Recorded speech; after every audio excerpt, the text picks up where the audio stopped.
అంతటికి సమకూడిన మీ అందరికీ ప్రత్యేకమైన వందనాలు.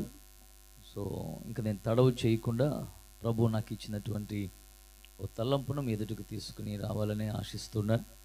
దయచేసి తల్ల వంచండి, చిన్న ప్రార్థన చేసుకుని మనం వాక్య ధ్యానంలోనికి వెళదాం. స్తోత్రం స్తోత్రం హల్లెలూయా. ఎవరికి వారు వ్యక్తిగతంగా ఒక నిమిషం ప్రభు సముఖములో, ప్రభువా మీరు నాతో మాట్లాడండి నాయన, మీరు మాట్లాడితే నాకు మేలు కలుగుతుంది, నీవు మాట్లాడితే నాకు ఆదరణ కలుగుతుంది, నువ్వు మాట్లాడితే నేనేం చేయాలో, ఏ మార్గంలో నడవాలో నాకు విషదపరచబడుతుంది. ప్రభువా నువ్వు నాతో ఉంటే కీడు నాకుండదయ్యా. నీ మాట దిశానిర్దేశం చేస్తుంది కదా, మీరు మాట్లాడండి. నాతో మాట్లాడు ప్రభువా, నీవే మాట్లాడుమయ్యా. అందరం కలిసి అడుగుదామా? నాతో మాట్లాడు ప్రభువా, నీవే మాట్లాడుమయ్యా. నీవు పలికితే నాకు మేలయ్యా, నీవు పలికితే నాకు మేలయ్యా. నీ దర్శనమే నాకు చాలయ్యా, నీ దర్శనమే నాకు చాలయ్యా. నాతో మాట్లాడు ప్రభువా, నీవే మాట్లాడుమయ్యా. నీ వాక్యమే నన్ను నడిపించేది, నా మార్గములో వెలుతురునిచ్చేది. నీ వాక్యమే నన్ను నడిపించేది, నా మార్గములో వెలుతురునిచ్చేది. నీవు పలికితే నాకు మేలయ్యా, నీవు పలికితే నాకు మేలయ్యా. నీ దర్శనమే నాకు చాలయ్యా, నీ దర్శనమే నాకు చాలయ్యా. అవునయ్యా, నీ మాట కోసం నీ సముఖానికి వచ్చాం. ఓ మనుషుని మాట మాకు ప్రయోజనం కాదు, కానీ దేవా నువ్వు మాట్లాడితేనే మాకు మేలు కలుగుతుందని నీ లేఖనం చెప్తుంది. కనుక ప్రభువా మా హృదయాలు తెప్పరిల్లునట్లుగా మీరు మాతో మాట్లాడండి. నీ పక్షంగా నిలబడుతున్న మీ దాసుని మీరు ఎత్తి పట్టండి, మీ దాసుని నోట నీ మాటలు ఉంచండి నాయన. స్తోత్రం. ప్రార్థన చేద్దాం. పరిశుద్ధుడు అయిన తండ్రి, నీ పరిశుద్ధ నామానికి స్తోత్రాలు. మీ శక్తివంతమైన నామాన్ని ఆయుధంగా చేసుకుని మీ రక్తాన్ని చేతబూని కనికరించబడి సమయోచితమైన సహాయము కృప పొందుకున్నట్లుగా నీ కృపాసనం చేరుతున్న అల్పులమైన మా పైన మీరు దయపాలించుమని ప్రార్థన చేస్తున్నా. ఇదిగో తండ్రి, నీ మాట కొరకే నీ సముఖానికి వచ్చాం. నీ హృదయ లోతుల్లో దాగి ఉన్నటువంటి నీ ఆలోచనలను మీరు బహిర్గతము చేయమని, మర్మము లేకుండా మాట్లాడమని, నీ పక్షంగా నిలబడుతున్న మీ దాసుని నోట నీ మాటలు ఉంచి మీ దాసుని మీరు మరుగుపరచి మిమ్మల్ని మీరు ప్రత్యక్షపరచుకోవాల్సిందిగా కోరుకుంటూ ప్రతి డిస్టర్బెన్స్ని దూరపరచుమని, పరిశుద్ధాత్మదేవా నీవు మాత్రమే నీ కార్యమును జరిగించుమని, ఆ ప్రాణాత్మ దేహాలు నీకు అప్పగించుకుంటున్నాం. ఆత్మకార్యమును జరిగించుమని కోరుతూ ఉన్నాం. నీ కార్యము జరుగుటకు ఆటంకంగా ఉన్న ప్రతి విధమైన శరీర తలంపు, ప్రతి విధమైన శరీరమైన మనస్సు యేసు నామములో కొట్టివేయబడును గాక. ఈ నామమే ఘనపరచబడును గాకని ప్రకటిస్తూ యేసు నామమును ప్రార్థించి వేడుకొనుచున్నాం పరమ తండ్రి. ఆమేన్, ఆమేన్, ఆమేన్. దేవునికి మహిమ కలుగును గాక. ప్రభునందు పిల్లలు, మరొకసారి మీ అందరికీ యేసుక్రీస్తు శుభప్రదమగు నిరీక్షణకు ఆధారమగు యేసయ్య నామములో శుభాలు తెలియజేస్తున్నాను. ప్రభువు మిమ్మల్ని దీవించును గాక. అలాగే మా ఆల్మైటీస్ మైటీ చర్చెస్ నుండి అందరికీ శుభాలు, శుభాకాంక్షలు, శుభవందనాలు తెలియజేస్తున్నాను. ప్రభువు మిమ్మల్ని నిండారులుగా దీవించి ఆశీర్వదించునుగాక. ఆమేన్. సో ఒక మాట మనం లేఖనాల నుంచి మనం చదువుకుని మనం ముందుకు కొనసాగుదాం. చూడండి, కీర్తనల గ్రంథం 65వ కీర్తన. కీర్తనల గ్రంథం 65వ కీర్తన 2వ వాక్యాన్ని మనం చదువుకుందాం. 65వ కీర్తన 2వ వాక్యం నేను చదువుతున్నాను.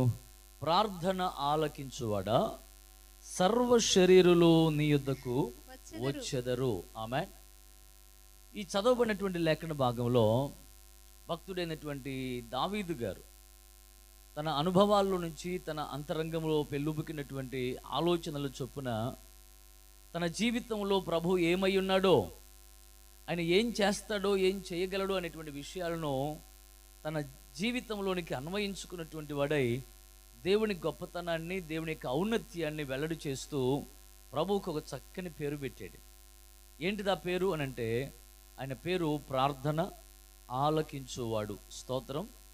సో మనం ఆరాధన చేస్తున్న ప్రభువుకి ఎన్ని పేర్లు ఉన్నాయో, ఓ భక్తుడు పాట రాశాడు, ఎన్ని నామములో నీకు ఎన్న తరమవునా నాకు అని చెప్పనంటూ. నీకు ఎన్నో పేర్లు ఉన్నాయి స్వామి, కానీ ఆ పేర్లన్నిటినీ కూడా లెక్కించడం నా తరం కూడా కాదు. ఈ పేర్లన్నీ ఏదో మనిషి మనస్సుకు నచ్చినట్లుగా, ఏదో నోటికి వచ్చినట్లుగా పెట్టేసిన పేర్లు కాదు.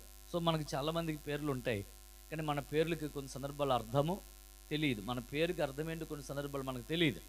కానీ ప్రభువుకు పెట్టినటువంటి పేర్లు ఏవైతే ఉన్నాయో, ఆ ప్రతి పేరుకు కూడా ఒక అద్భుతమైనటువంటి అర్థము, దాని వెనుక భావగర్భితమైనటువంటి ఆ గంభీరమైనటువంటి సందేశము, అది శ్రేష్టమైనటువంటి తలంపు ఉంది. సో అనాలోచనగానో లేకపోతే ఎలా పడితే అలా పెట్టిన పేర్లు కాదు అవి. ఆ పేర్లకు ఉన్నటువంటి తత్వము కానీ, వాటి గూఢార్థములు కానీ, ఆయన ఏమై ఉన్నాడో అనే విషయాన్ని తెలియజేస్తూ, ఆయన గుణగణాలను తెలియజేస్తూ, ఆయన శక్తిని, ఆయన సామర్థ్యాన్ని వెల్లడి చేస్తూ పెట్టబడేటువంటి పేర్లు. అబ్రహాం గారు పేరు పెట్టారు ఆయనకి యెహోవా ఈరే అని. యెహోవా ఈరే అంటే చూచుకొనువాడు, అంతే కదండి. సో ఏం కావాలో మనకి, ఏ సమయానికి ఏది కావాలో అది సమకూర్చేటువంటి వాడని, చూచువాడు అని చెప్పినటువంటి పేరు. సో అరణ్యంలో హాగరు పెట్టిన పేరు ఏంటిది? అది ఆయన చూచుచున్నటువంటి దేవుడు. దేవునికి స్తోత్రం కలుగును గాక. సో నన్ను ఎవరు చూడకపోయినా, నన్ను ఎవరు పట్టించుకోకపోయినా, ఇంతకాలం నాకు వాళ్ళే సమస్తం అనుకుని, వాళ్ళే నా సర్వస్వం అనుకుని అబ్రహాము శారమ్మ గారులతోనే నా జీవితాన్ని కొనసాగిస్తూ వచ్చాను. కానీ ఈ సమయంలో నన్ను వదిలిపెట్టేసిన, నాకు ఆధారాలేమీ లేకపోయినా, నా గురించి కేర్ తీసుకునే, శ్రద్ధ తీసుకునే వారు ఎవరు లేకపోయినా, ప్రాణం పోతున్న బిడ్డను ఏం చేయాలో అర్థం కాక అయోమయ స్థితిలో ఈ అరణ్యములో కనీసం గుక్కెడు నీళ్లు కూడా లేక నాలుగు ఎండిపోతున్న ఈ స్థితిగతులలో నన్ను పరామర్శించేవారు కానీ, పట్టించుకునేవారు కానీ, ఆదరించేవారు కానీ, కనీసం కొంచెం సహాయం చేసేవారు కానీ ఎవరు నాకు లేరు. నన్ను చూస్తున్న వాళ్ళు కూడా ఎవరు లేరు. కానీ నన్ను చూచుచున్నవాడు ఒక ఆయన ఉన్నాడు. ఆయన చూచుచున్న దేవుడు, నాకు పోయే ప్రాణాన్ని నిలబెట్టినవాడు, నా బిడ్డ ప్రాణాన్ని నిలబెట్టినవాడు, జీవితమే లేదనుకున్నప్పుడు జీవితాన్ని ఇచ్చినవాడని పేరు పెట్టింది. దేవునికి స్తోత్రం కలుగును గాక. హల్లెలూయా. మోషే ప్రారంభం పేరు పెట్టాడు, ఒక అద్భుతమైన పేరు. అమాలేకీయులు ఎదుట ఓడిపోతున్నారు సమయం, చేతులు తెగిపోయి, కాళ్ళు తెగిపోయి, తలలు తెగిపోయి, ఎవరికి వారు ప్రాణభయంతో వాళ్ళు వెనుదిరిగి పోరాటములో, యుద్ధములో వాళ్ళు భయంతో బీతావాహులై వాళ్ళు వెళ్ళిపోతున్న స్థితిగతుల్లో శిఖరమెక్కి చేతులెత్తి ప్రార్థించిన వేళ అద్భుతమైనటువంటి సహాయం ఇచ్చి ప్రభువే బలహీనుల పక్షంగా యుద్ధం చేసి ఆ రోజున సూర్యుడు అస్తమించే సమయానికి ఒక్కడంటే ఒక్కడు కూడా అమాలేకీయులు లేకుండా అందరినీ కూడా జయించడానికి, ఆ రోజున విజయ దుందువి మోగించడానికి ప్రభు కృప చూపించాడు. దేవునికి స్తోత్రం. అప్పుడు పేరు పెట్టాడు యెహోవా నిస్సి అని. దేవునికి స్తోత్రం కలుగునుగా. యెహోవా నిస్సి అంటే ఏంటి? ధ్వజము. యెహోవా ధ్వజమైనటువంటి వాడు, మా పక్షమున వ్యాజ్యమాడేటువంటి వాడు, మమ్మల్ని చూస్తున్నటువంటి వాడు, మాకు సమకూర్చేటువంటి వాడు. సో ఒక్కొక్కరు వారి అనుభవాలలో నుంచి ఓ అద్భుతమైన అనుభవాలను రుచి చూసినటువంటి వారే పేర్లు పెట్టారు. ఆ పేర్లు అలాగే. ఇప్పుడు దావీదు గారు కూడా ఒక అద్భుతమైన పేరు పెట్టారు. ఏంటిది అని అంటే ప్రార్థన ఆలకించువాడు. ఆమేన్. ప్రార్థన అంటే ఏంటి చెప్పండి? ప్రార్థన అంటే దేవునితో మాట్లాడడం. మనకున్నటువంటి బాధ, మనకున్నటువంటి సమస్య, మనకు ఏ కొదువులో ఉన్నామో, ఏ కొరతలో ఉన్నామో, ఏ ఇబ్బందికరమైన పరిస్థితిలో ఉన్నామో, మనకి ఏ అవసరతలో ఉన్నామో అది ఆయన సముఖానికి వెళ్ళి మనకి సహాయం చేసేవారు ఎవరు లేరని, మన సహాయకుడు ఆయనేనని ఆయన సముఖానికి వెళ్ళి ఆయన అడగడమే ప్రార్థన. స్తోత్రం, హల్లెలూయా. సో కానీ ఒక మాట చెప్తున్నాను, బాగా వినండి. కష్టం వచ్చినప్పుడు మనం పక్కన ఉన్న వాళ్ళకి ఎవరికైనా చెప్పితే కష్టం కాస్త గుండె బరువు తగ్గిపోద్ది అనుకుంటాం. ఏమనుకుంటాం చెప్పండి? కష్టం వచ్చినప్పుడు, శ్రమ కలిగినప్పుడు, లేకపోతే గుండె నిండా దుఃఖము, ఏడుపు ఉన్నప్పుడు అది పక్కవారితో ఎవరితోన్నా పంచుకుంటే కొంచెం బాధ తొలగిపోద్ది, కొంచెం ఉపశమనం కలుగుద్ది, ఏదో ఒక సలహా దొరుకుద్దని చెప్పి మనం అనుకుంటాం. కానీ మనము వారి దగ్గరికి వెళ్ళి చెబుదాం అనుకున్నప్పుడు కొన్ని సందర్భాల్లో వాళ్ళు వింటారండి, వినరు. ఒకవేళ విన్నా కూడా వాళ్ళు ఈ చెవితో విని ఈ చెవితో వదిలిపెట్టేస్తారు.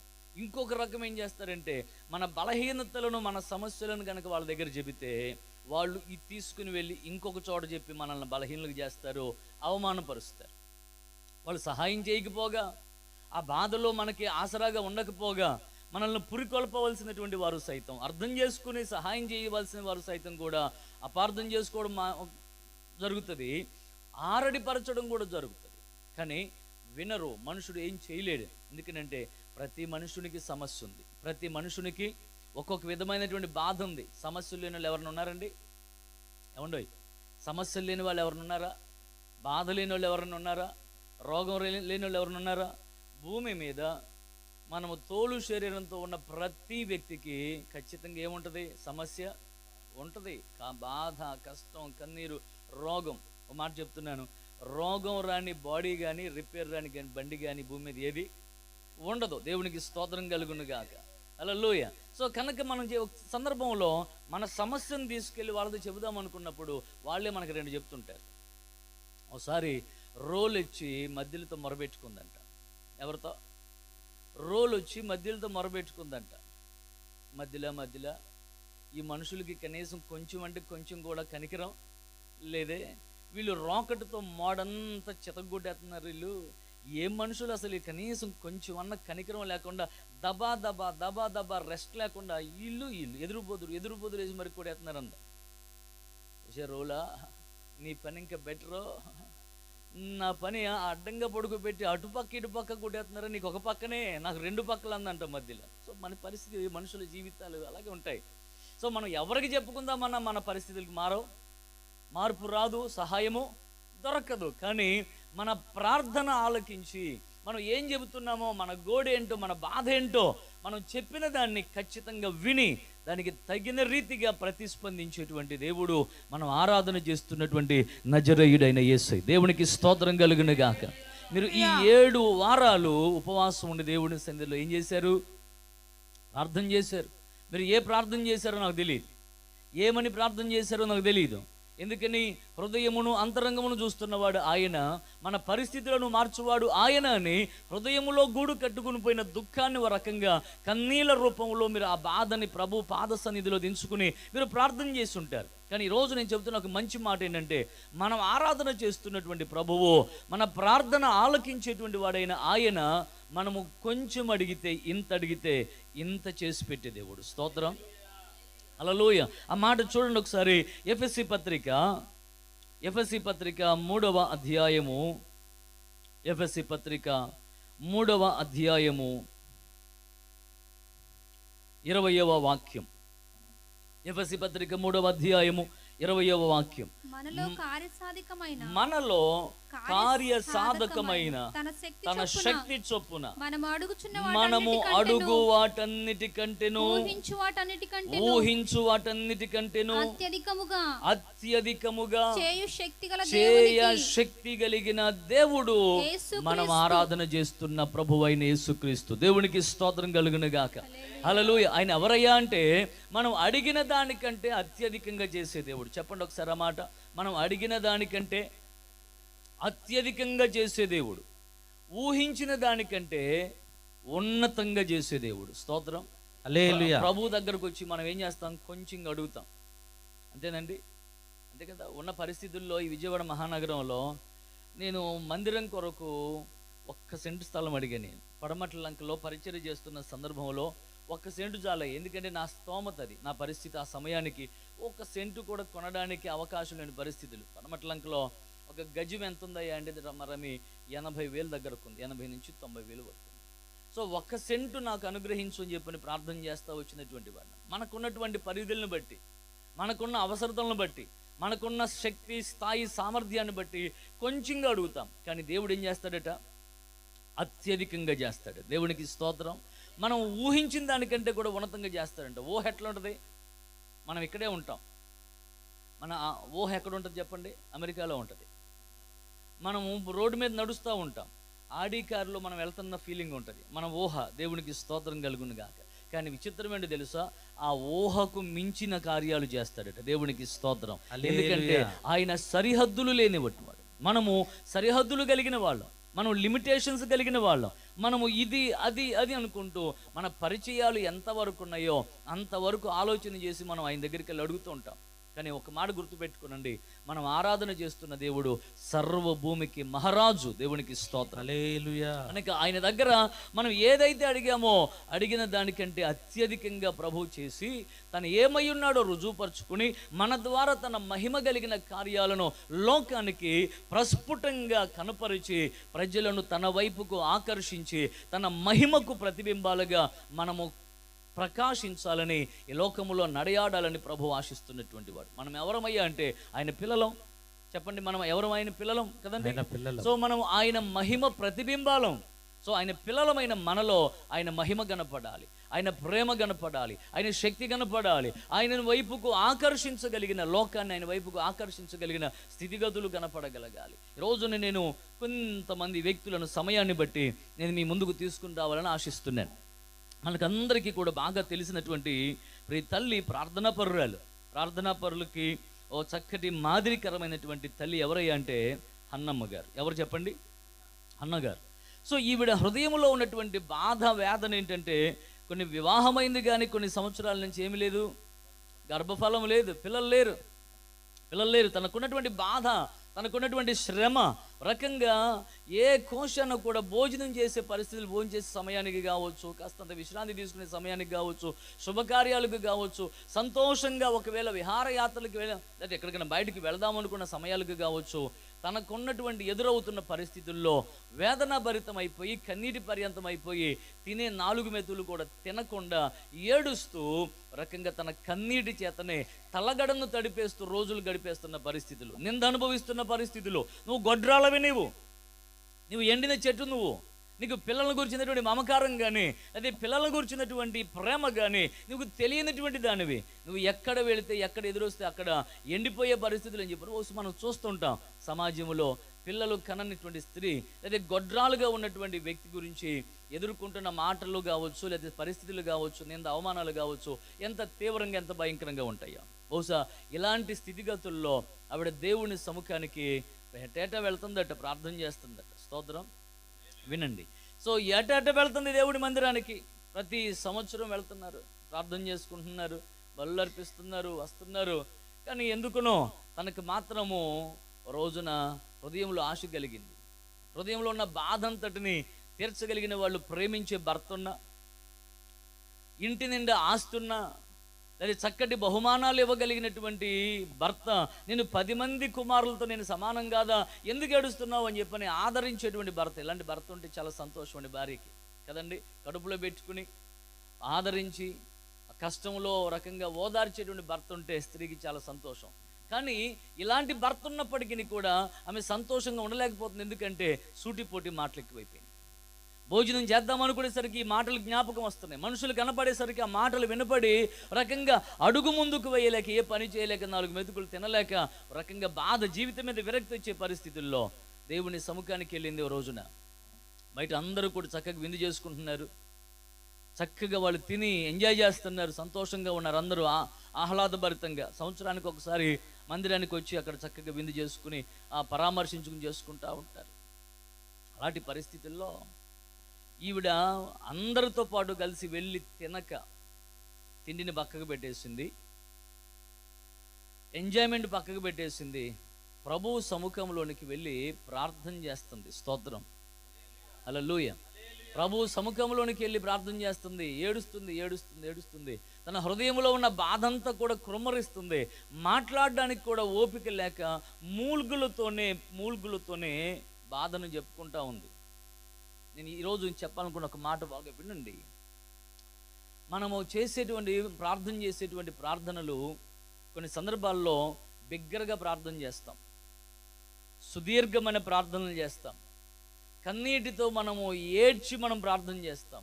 కొన్ని సందర్భాల్లో మాటలు కూడా మాట్లాడడానికి అవకాశం లేక గుండెల్లో ఉన్న బాధ చేత గొంతు పుడుకుని పోయి మాటలు కూడా మాట్లాడలేక మూలుగుతూ కూడా ప్రార్థన చేస్తుంటాం. ఎలా ప్రార్థన చేస్తాం? మూలుగుతున్న ప్రార్థన వస్తూ ఉంటుంది. నాకు తెలుసు, మీకు ఆ అనుభవం ఎంతవరకు ఉందో తెలియదు, కానీ ఎవరైనా ప్రియమైనటువంటి వారు కనపడినప్పుడు గుండెల్లో బాధ కలిగిన ఆ బాధని ఆ ప్రియమైన వారితో చెప్పే సందర్భంలో 1-2 మాటలు చెప్పిన తర్వాత 3వ మాటకి గొంతులోంచి మాట రాదు, గొంతు పుడుగుపోతుంది. ఎందుకంటే దుఃఖం పెళ్ళుబుకొచ్చి ఏడుపు చేత ఇక మాటలు రాక ఆగిపోయే పరిస్థితులు అవుతాయి. సో ఈవిడికి కూడా దేవుని సముఖానికి వచ్చింది, దేవుని సముఖంలో ఏడుస్తుంది. బహుశా కొంతసేపు ప్రార్థన చేసింది, కానీ తర్వాత మూలుగుతూనే ఆ ఏడుపులోనే ఉండిపోయింది. నిజంగా నేను ఈరోజు చెప్తున్నా ఒక మంచి మాట. మనం ఆరాధన చేస్తున్న దేవుడు మన నోటితో పలికే మాటలే కాదు, కానీ హృదయములో నుంచి వచ్చే మూలుగులో ఉన్న బాధను సైతం కూడా అర్థం చేసుకోగలిగిన శక్తివంతుడు. దేవునికి స్తోత్రం కలుగును. నువ్వు ఏ బాధలో ఉన్నావో, ఎంత వేదనతో ఉన్నావో, ఏ విధమైనటువంటి అవమానభరితమైన పరిస్థితుల్లో ఉన్నావో దానిని సైతం అర్థం చేసుకోగలిగినటువంటి వాడు. మన ఇంటిలో ఎవరన్నా జ్వరం వచ్చి మూలుగుతుంటే మనకు చిరాకుగా ఉంటుంది కదండి. జ్వరం వచ్చినప్పుడు ఆ బాధను తట్టుకోలేక వాళ్ళు మూలుగుతారు, కానీ ఆ మూలుగు మనకి చిరాకుగా అనిపిస్తుంది, కొంచెం విసుగ్గా అనిపిస్తుంది. కానీ ఆ మూలుగులో ఎంత బాధ ఉందో అది మనం అర్థం చేసుకోలేం, కానీ మనం ఆరాధన చేస్తున్న దేవుడు అర్థం చేసుకోగలిగిన వాడు. ఆమేన్. సో ప్రభు సముఖానికి వెళ్ళి మాట్లాడలేక మూలుగుతూ పడిపోయింది. నిజంగా ఆ సమయానికి సేవకుడు వచ్చి ఆమె స్థితిగతులను చూసి, పరిస్థితిని చూసి అపార్థం చేసుకున్నాడు. ఏంటిది అది?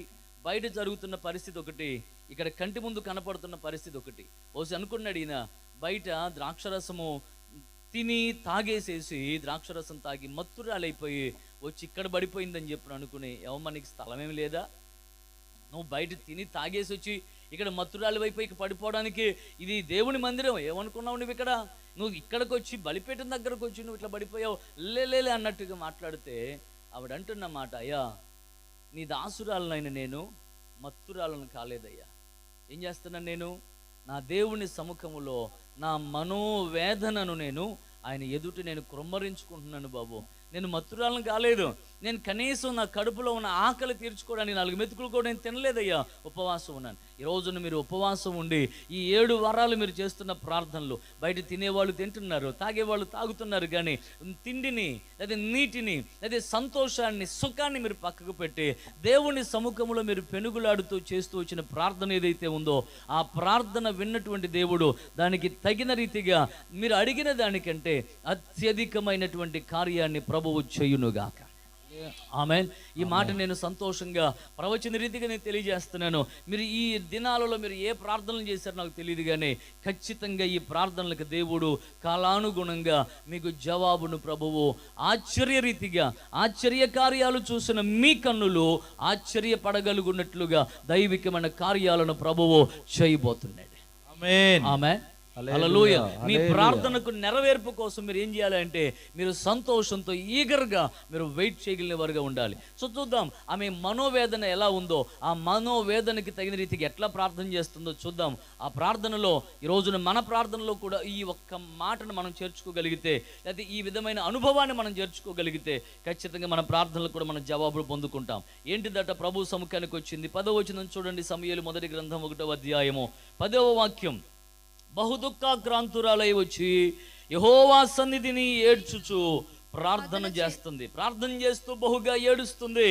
సైన్యములకు అధిపతియగు యెహోవా, నీ సేవకురాలనైన నాకు కలిగి ఉన్న శ్రమను చూడు. నీ సేవకురాలనైన నన్ను మరువక జ్ఞాపకము చేసుకో. నీ సేవకురాలనైన నాకు ఒక మగ పిల్లను దయచేయి చాలు. దేవునికి స్తోత్రం. ఈ ప్రార్థనలో ఆ ఒక్క వచనములో తను నీ సేవకురాలను అని చెప్పని ముమ్మారు ప్రస్తావించింది. ఏం చేసింది చెప్పండి? నీ సేవకురాలని. నేను ఆస్తిపరురాలను కాదు, లేకపోతే నేను అన్నీ ఉన్నటువంటి వ్యక్తిని కాదు, సమస్తములోను కూడా అన్నిటిలో ఆరితేరిన వ్యక్తిని కాదు. నేను నీ దాసురాలని, నీ సేవకురాలని.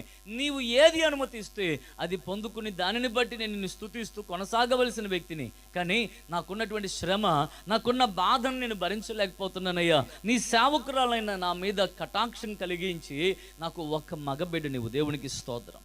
హల్లెలూయా. నేను ఈరోజు చెబుతున్న విషయం ఏంటంటే, మన ప్రార్థనలో ఆయన ఏమై ఉన్నాడో అనే విషయాన్ని మనం గుర్తెరిగి, మన స్థాయి ఏంటో, మన స్థానం ఏంటో ఎరిగి దేవుని సముఖంలో మనల్ని మనం తగ్గించుకుని ప్రార్థన చేయగలగాలి. ఏం చేయాలి చెప్పండి? ఎలాంటి ప్రార్థన చేయాలి? తగ్గింపుతో కూడిన ప్రార్థన మనము చేయగలగాలి. మన ప్రార్థన తగ్గింపులో ప్రార్థన ఉండదో. మన ప్రార్థన చేసేటప్పుడు కమాండింగ్గా నువ్వు ఇస్తావా చేస్తావా అంటాం, నువ్వు ఇవ్వాల్సిందే అని చెప్పని అంటాం, నువ్వు ఇది చేయాల్సిందే, ఇలాగే చేయాల్సిందే, నువ్వు ఇలాగే చేయాలని చెప్పని మనం ప్రభువుకి కండిషన్స్ పెట్టి మనం కొన్ని సందర్భాల్లో మనం అలాగే ఎక్స్పెక్ట్ చేస్తూ ఉంటాం. కానీ ప్రభువు చిత్తానికి అప్పగించుకుని, ప్రభువా నేను నీ దాసుడను, నేను నీ దాసురాలను, నీవు ఆకాశం ముందున్నవాడవు, నేను భూమి మీద ఉన్నటువంటి వ్యక్తిని, నీవు ఆజ్ఞాపించాలి, నేను అనుసరించాలి, నేను చేయాలి అని దీనత్వముతో వినయ మనస్కులమై ప్రభువు సముఖములో మనల్ని మనం తగ్గించుకుని మనం అడిగినప్పుడు ఈవెన్ దేవుడు దేశాన్ని సైతం కూడా స్వస్థపరుస్తారట. స్తోత్రం. హల్లెలూయా. నా జనులు తమ్మును తాము తగ్గించుకుని నా సన్నిధిలో ప్రార్థన చేస్తే నేను దేశాన్ని స్వస్థపరుస్తాను అన్నటువంటి దేవుడు. దేవునికి కావాల్సింది తగ్గింపుతో కూడిన ప్రార్థన అనేటువంటిది చాలా ప్రాముఖ్యమైన విషయం. రెండవది చెప్తున్నాను వినండి, మనం అడిగేది స్పష్టంగా మన హృదయంలో మనం ఒక తీర్మానం కలిగిన వారంగా ప్రార్థన చేయాలి. ఏది పడితే అది మనం గంటకొక విధంగా మన మనసు, మన కోరిక, మన ఆలోచన, మన ఆశ మారిపోయేదిగా ఉండకూడదు. చిన్నపిల్లలను చూడండి, అరే నువ్వు పెద్దయినప్పుడు ఏమవుతావురా అంటే, అంతకు మునుపు బహుశా తన కళ్ళ ముందు ఎవరైనా పోలీస్ ఆఫీసర్ కనపడితే నేను పోలీస్ని అవుతానంటాడు. ఒకవేళ హాస్పిటల్కి వెళ్ళినప్పుడు అక్కడ హాస్పిటల్ వాతావరణం చూస్తుంటే డాక్టర్ గారు అందరూ గౌరవిస్తుంటే మళ్ళీ ఇప్పుడు అడిగామనుకోండి నేనేమవుతావురా అంటే డాక్టర్ని అవుతానంటాడు వాడు. సో వాడి మనస్సు ఏంటంటే ఏది చూస్తే అది ఇన్స్పైర్ అయిపోయి దానికి అనుగుణంగా మాట్లాడుతాడు, కానీ ఒకడికొక స్థిర నిశ్చయిత ఉండదు. సో మన భక్తి జీవితంలో మనం దేవుని సముఖానికి వెళ్ళి మనం అడుగుతున్నాం, మహారాజు సముఖానికి మనం వెళ్ళి అడుగుతున్నాం కనుక మన మాటలను మనం సిద్ధపరచుకుని, మన మనస్సులో స్థిరపరచుకుని, మన సమస్యను, మన బాధను ప్రభు ఎదుట మనం స్పష్టంగా మనము చెప్పగలిగిన వారముగాను, హృదయములో తీర్మానం కలిగిన వారంగా మనం ప్రభు సముఖంలో ఈవెన్ మూలుగులతోనైనా సరే చెప్పగలిగిన స్థిర మనస్సు కలిగిన వారమై ప్రభు సముఖములో ప్రార్థన చేయగలగాలి. నెంబర్ 1, తగ్గింపు మనం చేసుకుని ప్రార్థన చేయాలి, మళ్ళీ మనం తగ్గించుకుని. రెండోది, మన అవసరత ఏంటో మనం ఒక లక్ష్యం కలిగి, ఒక గురి కలిగి.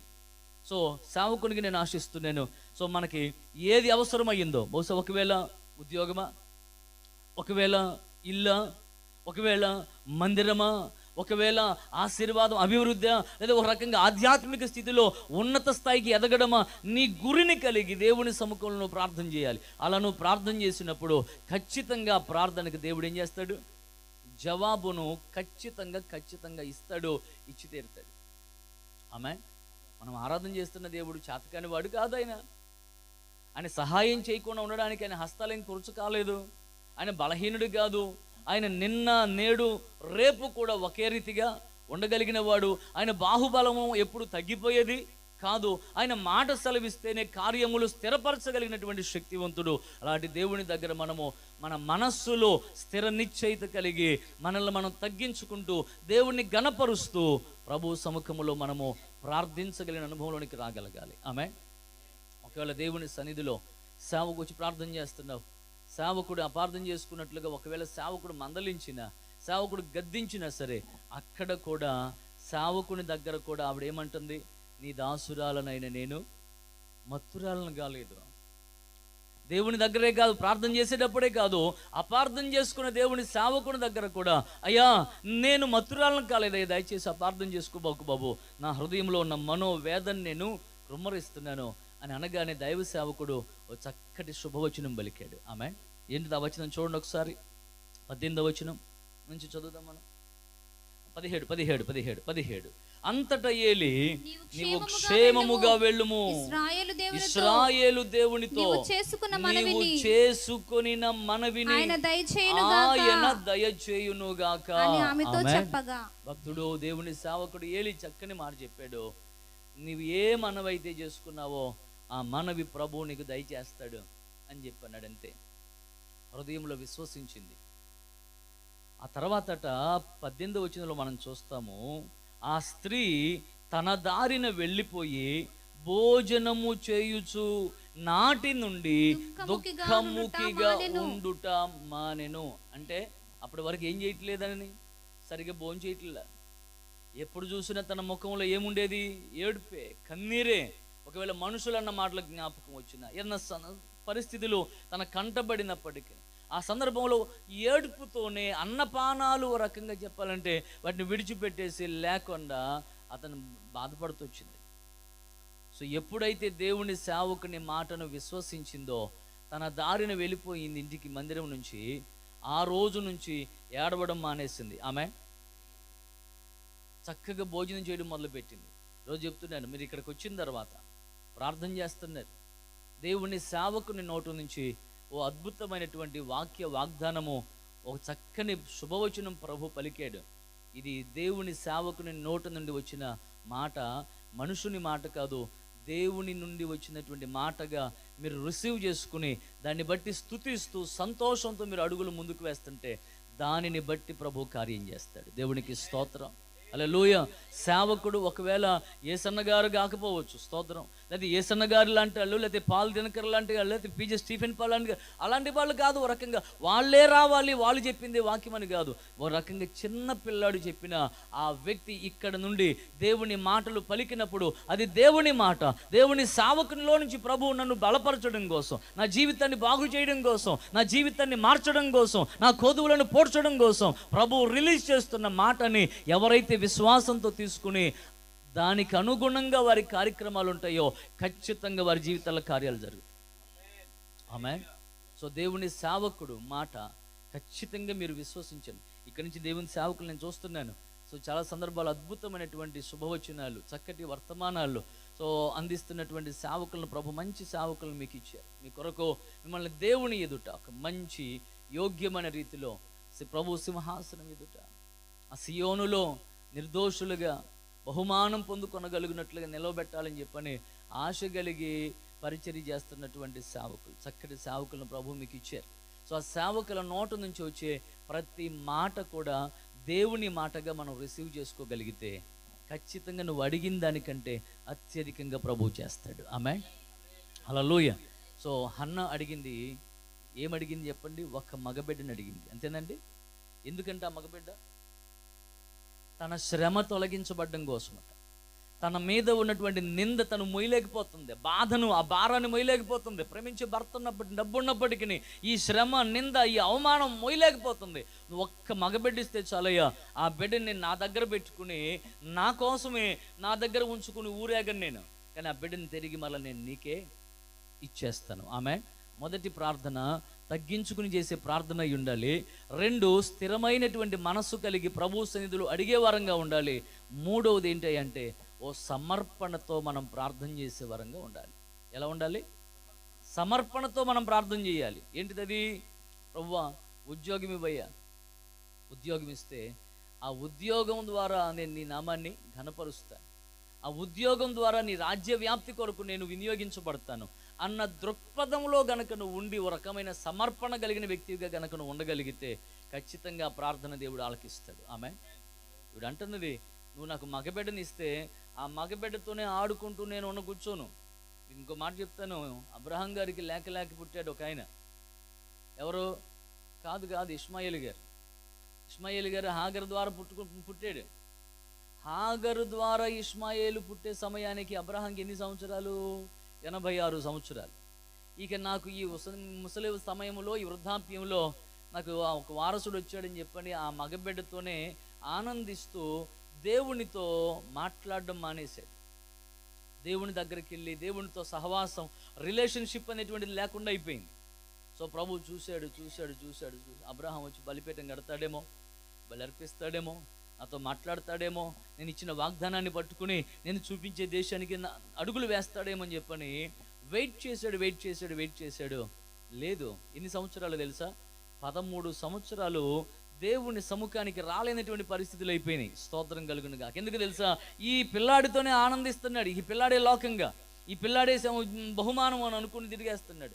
అందుకోసమే ఆదికాండం 17వ అధ్యాయంకి వచ్చేసరికి, నేను సర్వశక్తి కలిగినటువంటి దేవుడని, నువ్వు నా సన్నిధిలో నిందారహితుడుగా నువ్వు ఉండగలగాలి. సో నేను ఈ బహుమానాన్ని అత్యధికంగా చేస్తానని చెప్పని ప్రభు వార్నింగ్ ఇచ్చాడు అక్కడ. మీరు చూడండి ఆ మాట, ఆ 16వ అధ్యాయం చివరి వచనానికి 17వ అధ్యాయము మొదటి వచనానికి ఉంటుంది. అక్కడేమో 86 సంవత్సరాలు, ఇక్కడేమో 90. చదువుదాం ఒకసారి మాట. హాగరు అబ్రహాముకు ఇస్మాయేలును కన్నప్పుడు అబ్రహాము 86 ఏండ్లవాడు. 86 సంవత్సరాలు కలిగినట్టుంటాడు. ఇప్పుడు 17వ అధ్యాయము మొదటి వచనం. అబ్రహాము 99 ఏండ్లవాడైనప్పుడు 99 ఏండ్లవాడైనప్పుడు యెహోవా అతనికి ప్రత్యక్షమయ్యాడు. స్తోత్రం. ఈ మాట ఎందుకు చెప్తున్నానంటే బాగా వినండి.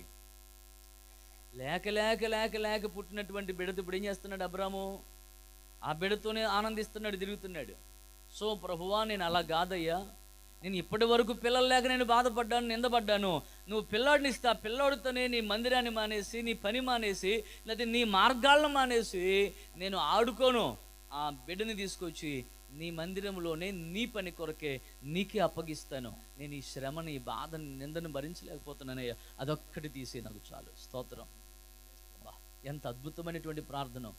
నీ బిడ్డని దేవుని పని కొరకు కావచ్చు, లేదా దేవుడు నీకు ఒక ఉద్యోగం ఇస్తే ఆ ఉద్యోగము ద్వారా నువ్వు దేవుడిని గణపరుస్తూ, దేవుడు నీకు ఇచ్చిన దాని ద్వారా నువ్వు దేవుని పని కొరకు ఉపయోగపడుతూ, దేవుని సేవకులకు సహకరిస్తూ, దేవుని రాజ్య వ్యాప్తిలో ఉపయోగపడే వ్యక్తిగా ఉన్న ఆలోచన చేస్తున్నావా బిడ్డ? రోజున నీ ఆలోచనలు దేవుని పని కొరకు ఉండగలగాలి, దేవుని ఘనపరిచేవిగా ఉండగలగాలి. నీవు ప్రతినిత్యము కూడా నీ శ్వాస, నీ మాట, నీ వేసే ప్రతి అడుగు కూడా దైవ చిత్తానుసారంగా ప్రభు కృప ద్వారానే కదా. కనుక నువ్వు చేయాల్సిన పని ఏంటి తెలుసా? ప్రభు నీకు ఏది ఇచ్చినా దానితో ప్రభువు నువ్వు స్తుతించగలగాలి.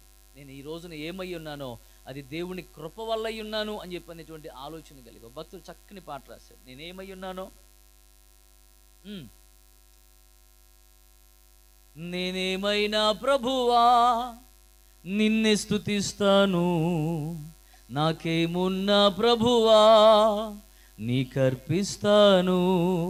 నేనేమైనా ప్రభువా నిన్నే స్తుతిస్తాను, నాకేమున్నా ప్రభువా నీకర్పిస్తాను. నేనేమై ఉన్నానో నీ దయ వలనేనయ్యా, నేనేమై ఉన్నానో నీ దయ వలనేనయ్యా. నాకున్నవన్నీయు నీవిచ్చినవేనయ్యా, నాకున్నవన్నీయు నీవిచ్చినవేనయ్యా. నేనేమైనా ప్రభువా నిన్ను స్తుతిస్తాను, నాకేమున్నా ప్రభువా నీకర్పిస్తాను. హల్లెలూయా. ఈరోజు నేనేమై ఉన్నానో, ఈ ఊపిరి, ఈ ఆరోగ్యం, ఈ నిలిచి ఉన్న ఈ స్థలం, త్రాగుచున్న ఈ జలం, హల్లెలూయా, ఇవన్నీ కూడా నీవు నాకు అనుగ్రహించినవి, నీ కృప ద్వారా నాకు అనుగ్రహించబడినవే. కనుక వీటన్నిటిని నీకే ఇచ్చి నేనేం చేస్తాను? నిన్ను ఘనపరుస్తాను, నిన్ను స్తుతిస్తాను, నిన్ను ఆరాధిస్తాను ప్రభువా. వాటితో నేను ఆనందించను, వాటితో నేను సంబరపడిపోను. నేను నీ పని కొరకు, నువ్వు నన్ను ఈ లోకానికి ఎందుకు తీసుకొచ్చావో, నువ్వు నన్ను ఎందుకు బ్రతికించావో. నిజంగా మనం అందరం కూడా గత కరోనాలో కాపాడబడి నేటి వరకు మనం సజీవులంగా ఉన్నామంటే మన ఎడల దేవునికి ఒక సంకల్పం ఉంది. దేవునికి స్తోత్రం. హల్లెలూయా.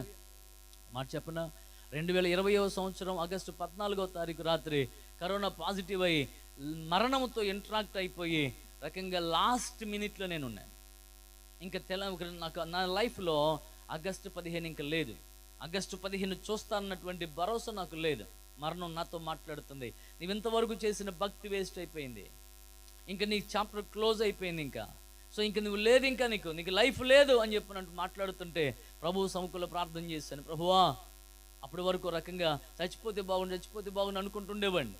కానీ ఆ సందర్భంలో మాత్రము ప్రభువా నువ్వు నా బిడ్డల కోసం బ్రతికించు, వారిని నేను నీ కొరకు నేను పెంచగలగాలి, వారిని నీ కొరకు నేను సిద్ధపరచగలగాలి. నా కోసం నాకు ఒక అవకాశం ఇవ్వు. ఒకవేళ నేను తప్పు చేసి ఉంటే మన్నించని చెప్పని ఆ రాత్రి ప్రార్థన చేస్తుంటే ప్రభువు నాతో మాట్లాడాడు. నేను నీ ప్రక్కన నిలుచున్నాను, నేను కరోనా అనే సింహపు నోట నుండి నేను తప్పించాను. నా పనిని నువ్వు సంపూర్తి చేయడం కోసం. ఆమెన్. ఆయన పనిని ఇంకా చేయాల్సింది బాకీ ఉంది. ఇక్కడ గుర్తుపెట్టుకోనండి, మనం బ్రతికున్నామంటే రెండు విషయాలు. ఒకటి ఏంటి అంటే మనం చేయాల్సిన పని ఇంకా రిమైనింగ్ బాకీ ఉంది. మనం చేయాల్సిన పని కనుక కంప్లీట్ చేయకపోతే, చేయకుండా కనుక మనం అక్కడికి వెళ్ళిపోతే మనకు బహుమానం లేదు. రెండవ విషయం, మనలో ప్రభు యొక్క స్వభావము, ప్రభు యొక్క పోలిక ఇంకా పరిపూర్ణత చెంది ఆ స్వభావంలోనికి, ఆ పరిపూర్ణతలోనికి రావాల్సిన ఆవశ్యకత ఉంది. మనం ప్రతి దినము భక్తిలో చెక్కబడుతున్న వారం పరిస్థితుల ద్వారా. సో ప్రతి విషయంలో మనం ఆయన పోలికలోనికి రావడానికి, ఆయన స్వభావం, ఆయన మంచితనం, ఆయన పరిశుద్ధత, ఆయన యథార్థత, ఆయన నిస్వార్థము మనలో పదగబడడానికి, ఆయన మనలను చేసిన రోజున ఎలా ఉన్నామో, ఏ పోలికలో, ఏ స్వభావంలో చేయబడ్డామో, అది పాపం చేసి పోగొట్టుకున్నాం కదా, తిరిగి మరలా భక్తిని సాధకం చేసి ఆ పోలిక మనలో రావాలి. అది వస్తేనే మనం అక్కడ ఉండగలుగుతాం, ఆయనతో ఉండగలుగుతాం, యుగ యుగాలు ఆ మహిమానందాన్ని మనం అనుభవించగలుగుతాం. ఆ పోలిక రాకపోతే అపవాది పోలికలోనే ఉండిపోతాం, వాడున్న చోట ఉండిపోవాలి. కనుకనే ప్రభు మనల్ని బ్రతికిస్తూ ఆ పోలికలోనికి రావడం కోసం మనల్ని ఏం చేస్తాడంటే చెక్కుతున్నాడు. రెండవది, మనము బహుమానం కోసం, మన పనిని చేయడం కోసం. ఇక్కడ కూర్చున్న నీ ద్వారా ఎవరో ఒక వ్యక్తి రక్షించబడాలి. స్తోత్రం కలుగునుగా. నువ్వు చెప్పే సాక్ష్యం ద్వారా, నువ్వు ఇచ్చేటువంటి సాక్ష్యం ద్వారా, బిడ్డ ఎందుకు బాధపడుతున్నావు, బలహీనమైపోయావు, రా ప్రభు సముఖంలో కూర్చొని ప్రార్థన చేద్దాం. నా బ్రతుకును మార్చిన దేవుడు, నన్ను బ్రతికించిన దేవుడు నిన్ను బ్రతికిస్తాడు, రా అని ప్రభువును గూర్చి సాక్ష్యం చెప్పి ప్రభు సముఖానికి తీసుకొచ్చి ఏకీభవించి ప్రార్థన చేస్తే ఖచ్చితంగా కార్యం చేస్తాడు ప్రభు. ఆమేన్. అందుకోసం నేను బ్రతికించాడు. నువ్వు ఒకవేళ చదువుకోలేదయ్యా, నాకు జ్ఞానం లేదయ్యా, నాకు డబ్బు లేదయ్యా అనక్కర్లేదు. ఒక్క మాట ఈరోజు నేను చెప్తున్నాను, ఒక మాట బాగా వినండి. అపస్మారక స్థితిలో కోమాలోకి వెళ్ళిపోయాడు ఒక యవనస్తుడు, చిన్న బిడ్డ, యవనస్తుడు కాదు, చిన్న బిడ్డ, 12-13 సంవత్సరాలు ఉంటాయి. మెదడు వాపు వ్యాధి వచ్చింది. సో వెన్నులోంచి నీరు తీసేటువంటి క్రమంలో 13 సార్లు ఇంజక్షన్ చేసి తీసేసరికి ఆ నొప్పి తట్టుకోలేక ఆ చిన్నపిల్లడు ఏడ్చి కోమాలోకి వెళ్ళిపోయాడు. ఆ మెదడు వాపు వ్యాధి చేత ఆ సమయంలో చాలామంది మృత్యువాత పడుతున్నారు. వచ్చినట్టు వెళ్ళిపోతున్నారు, విగత జీవులు వెళ్ళిపోతున్నారు. కానీ ఆ పిల్లాడు మాత్రం కోమాలోనే 3 రోజులు ఉన్నాడు. పాపం తల్లి మంచి ప్రార్థన పరురాలు, ప్రభు కొరకు సమర్పించుకుని, చెవులకి ముక్కులకి మెల్ల ఏమి లేకుండా సమర్పించుకుని చక్కగా ప్రార్థన చేసేది. పాపం ఏం చేయాలో అర్థం కాక నిస్సహాయ స్థితిలో ఉండిపోయి బెడ్ దగ్గర అచేతనంగా ఉండి ఏడుస్తూ ఉంది. అదే సమయానికి స్టాఫ్ నర్స్ ఒక ఆవిడ ఆ రోజు డ్యూటీకి వచ్చింది. మొత్తానికి కేసులు చూసుకునేటువంటి క్రమంలో బెడ్ దగ్గరికి వచ్చి చూసినటువంటి పరిస్థితి చూసి, ఏంటమ్మా ఎందుకు అట్లా ఏడుస్తున్నావు? అమ్మ 3 రోజుల నుంచి బిడ్డ కోమలో ఉన్నాడు, ఉలుకు లేదు, పలుకు లేదు. నా కళ్ళ ముందు వచ్చినటువంటి బిడ్డలు చనిపోయి వెళ్ళిపోతుంటే ఒక్కగానొక్క బిడ్డ చేజాచిపోతే ఏం చేయాలో అర్థం కావట్లేదమ్మా. సో ఇప్పటికే నా బంధువుల ద్వారా ఎన్నో నిందలు, అవమానాలు అనుభవించాను, బాధను అనుభవించాను, ఏం చేయాలో అర్థం కావట్లేదు అని ఏడుస్తుంటే ఆ స్టాఫ్ నర్స్ చెప్పినటువంటి మాట, ఎందుకు అట్లా ఏడుస్తున్నావు? నిన్ను చూస్తుంటే నువ్వు ప్రార్థన చేసే వ్యక్తిలా కనబడుతున్నావు. నువ్వు ప్రార్థన చేసే దేవుడు, అది నేను ప్రార్థన చేసే దేవుడు చేతకాని వాడా? కాదు కదా. ప్రార్థన చేస్తే ప్రార్థన ఆలకించే దేవుడు కదా. సరే ఈరోజు నేను నా డ్యూటీకి సెలవు పెట్టేస్తున్నాను, ఇద్దరం కలిసి వెళ్ళి ప్రార్థన చేద్దాం పదా అని చెప్పని ఆ తల్లిని ఆ స్టాఫ్ నర్సు పురికొల్పి వెళ్ళి కూర్చుని ఏకీభవించి ప్రార్థన చేస్తున్నారు. స్తోత్రం. ప్రార్థన చేస్తూ ఉండగా ఆ ప్రార్థనలో ఆ తల్లి, అయ్యా ఇప్పటికే నా బంధువుల్లో అవమానాలు ఎదుర్కొన్నాను, నీ దేవుడు ఏం చేశాడు? ఇంతమంది దేవీ దేవతలు ఉండగా ఇంతమందిని విడిచిపెట్టేసి నీవు ఆ పరాయి దేశస్థుడైనటువంటి దేవుడే కావాల్సి వచ్చిందా నీకు అని అంటూ ఎన్నో రకాలుగా మాట్లాడినా వాటి అన్నిటిని ఎదుర్కొంటూ వచ్చి ఈ రోజున ఇదిగో ఈ స్థితిలో నిలబడిపోయానయ్యా. వాళ్ళ మాటలకు ఏం సమాధానం చెప్పాలో నాకు తెలియట్లేదు, కానీ ఒక్కగా నాకు కుమారుడు చేతాటి వెళ్ళిపోతాను, ఏం చేయలేకపోతున్నాను. ఇదిగో బిడ్డ బ్రతికితే నీ సేవ చేస్తాడు, లేకపోతే నేనేం చేయలేనయ్యా అని చెప్పండి సమర్పించుకుని ప్రార్థన చేయడం మొదలుపెట్టింది. స్తోత్రం. ఇలా ఎప్పుడైతే సమర్పించుకుని ప్రార్థన చేయడం మొదలుపెట్టిందో వెంటనే ఆకాశం తెరవబడడం, మనకు దర్శనం చూస్తుంది.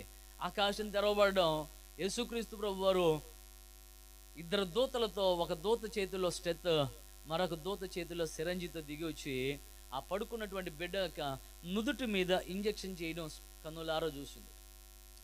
ఆ దర్శనం చూసిన 10 నిమిషాలకే 3 రోజుల నుంచి కోమాలో ఉన్నటువంటి ఆ బిడ్డ లేచి, అమ్మ ఆకలిగా ఉంది, అన్నం పెట్టు, ఏదన్నా పెట్టు తింటానని చెప్పని పెట్టింది తినడం. స్తోత్రం.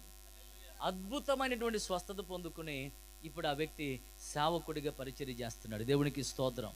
ఆ బిడ్డ ఎవరో తెలుసా? మీ ముందు నిలిచి వాక్యం చెప్తున్నాను నేనే. దేవునికి స్తోత్రం కలుగునుగా. ఎప్పుడో 12 సంవత్సరాల వయసులోనే చనిపోవలసినటువంటి వాడును, మృతుల లోకానికి దిగిపోవలసినటువంటి వాడును, కానీ ఆ రోజున ఏకీభవించి ఓ వ్యక్తి బలపరిచి పురికొల్పి మనం ఆరాధన చేస్తున్న దేవుడు శక్తివంతుడు.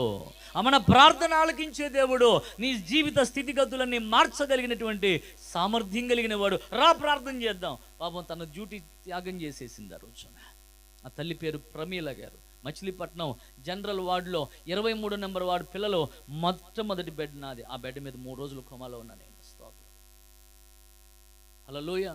నా దేవుడి పిల్లలు, ఈరోజు నేను తెలియజేస్తున్నాను, నిన్ను నన్ను ప్రభు బ్రతికించింది మనము దేవుని పని కొరకు ఉపయోగపడతామని. దేవుడు మనకి ఇచ్చిన ఆయుష్ కావచ్చు, ఆస్తి కావచ్చు, అది ప్రతిదీ కూడా దేవుని మహిమార్థమై మనం వినియోగించి దేవుని గణపరుస్తామని, దేవుని పని చేస్తామని ప్రభు మనల్ని ప్రేమించి కరోనా నుండి తప్పించి, ఎన్నో ప్రమాదాల నుంచి, ఉపద్రవాల నుంచి తప్పించి నేటి వరకు సజీవులో లెక్కల ప్రభు నిలిపాడు. ఆ మహాదేవునికి, ప్రేమ కలిగిన దేవునికి 2 చేతులు పైకెత్తి ప్రభుకు స్తోత్రం చెల్లిద్దాం. హల్లెలూయా, హల్లెలూయా. ఈ రోజున బిడ్డ, ఈ 7 వారాల నుంచి నువ్వు ఏ ప్రార్థన చేసావో ఈ ముగింపు రోజున ఒక్క తీర్మానం నువ్వు చేసుకో. ప్రభువా, నా జీవితాన్ని ఇదిగో నీకు ఇలా అంకితం చేస్తాను. లేదా నీ పని కొరకు, నశించుచున్న ఆత్మల కోసం, లేదా మందిరం కోసం, మందిర నిర్మాణం కోసం వారంలో ఒక్కరోజు పొట్టగట్టుకుని ప్రభు నీ సన్నిధిలో ప్రార్థన చేస్తాను. స్తోత్రం కలుగును గాక. హల్లెలూయా. నీ తీర్మానం ఏంటో, నీ సమర్పణ ఏంటో ఈ రోజున ఈ స్థలం దాటి నువ్వు వెళ్ళే సమయానికి నీ హృదయంలో ఆ ఒక్క తీర్మానంతో నువ్వు వెళ్ళగలగాలి. అలా నువ్వు వెళుతూ దేవుని సేవకుని నోటు నుండి వస్తున్న ఆ మాటను నువ్వు గట్టిగా పట్టుకుని సంతోషంతో ప్రభు కార్యం చేశాడనే విశ్వాసంతో నీవు అడుగులు ముందుకు. అన్న చేసిన పని అదే. తగ్గించుకుని ప్రార్థన చేసింది, స్థిరమైన మనసుతో ప్రార్థన చేసింది, సమర్పణతో ప్రార్థన చేసింది, సేవకుని నోటి నుండి వచ్చిన మాటను విశ్వాసంతో గట్టిగా పట్టుకుంది. ఆ రోజు నుంచి చక్కగా భోంచేస్తుంది, 3 పూట్ల భోంచేస్తుంది. రకంగా ఇప్పుడు నా కడుపులో బిడ్డ ఉన్నాడు, నా కోసమే కాదు, నా కడుపులో ఉన్న బిడ్డ కోసం కూడా నేను తినాలి అన్నట్లుగా తిందాం. ఒకవేళ ఆమె ఏడవడం మానేసిందంట. చూసేవాళ్ళందరూ కూడా రోజు ఏంట్రా ఈ ముఖం, ఏడుపు ముఖం పెట్టుకుని తిరిగేది, వాళ్ళు ఏంటి ఇట్లా ఉంది, ఏం జరిగింది, అసలు ఎన్ని మాటలు అన్నాం, ఎన్ని చేసాం, ఎంతగా కృంగదీసాం, అయినా ఎలా నవ్వగలుగుతుంది, ఎలా చచ్చిపోద్ది అనుకున్నాం కదా ఈ మాటలకి, అసలు ఈరోజు నవ్వుతూ తిరుగుతుంది ఏంటిరా, ఏం జరిగింది అని ఒక రకంగా వాళ్ళు ఆలోచనలో పడి వాళ్ళు మానసికంగా కృంగిపోయి నలిగిపోయారేమో ఒకవేళ. కానీ ఈమె ఆనందాన్ని చూసి నేను చెప్తున్నాను, నువ్వు దేవుని సముఖానికి వచ్చావా బిడ్డ, ప్రార్థన చేసావా, నువ్వు విశ్వాసంతో, నువ్వు సంతోషంతో వెళ్ళు. ప్రభువు కార్యం చేయబోతున్నాడు. నేను అడిగిన దానికి దేవుడు జవాబు ఇవ్వబోతున్నాడు. నేను అడిగిన దానికంటే అత్యధికంగా చేయబోతున్నాడు. నేను ఊహించిన దానికంటే ఉన్నతంగా చేయబోతున్నాడు. నా దేవుడు తన శక్తి చొప్పున, ఈ అధికారి శక్తి కాదు, లేదా రాజకీయ నాయకుడు లేదా బిల్ గేట్స్ యొక్క శక్తి కాదు, నా దేవుని యొక్క శక్తి సర్వశక్తి. ఈ భూమిని, ఈ విశ్వాన్ని, అసలు పునాదులేమీ లేనిటువంటి ఈ భూమిని శూన్యములో వేలాడదీసినటువంటి ఆ మహాదేవుని శక్తి చొప్పున నా జీవితంలో ప్రభు కార్యం చేయబోతున్నాడు. ఆయనకి అసాధ్యమేముందండి? మనకు అసాధ్యం అనిపిస్తుంది, ఇంపాసిబుల్ అనిపిస్తుంది, ఇది అవ్వదనిపిస్తుంది, నా వల్ల కాదనిపిస్తుంది. కానీ ప్రభువుకి అసాధ్యమేముంది? ప్రభు ఎలా అయినా కార్యం చేయగలిగినటువంటి వాడు. నేనైతే చెప్పాను, పడమట్లంకలో 1 సెంటు స్థలం కావాలి ప్రభు అని చెప్పాను. నిజంగా చెప్తున్నాను, సెంటు స్థలం కొనడానికి కూడా నా దగ్గర డబ్బులు లేవు.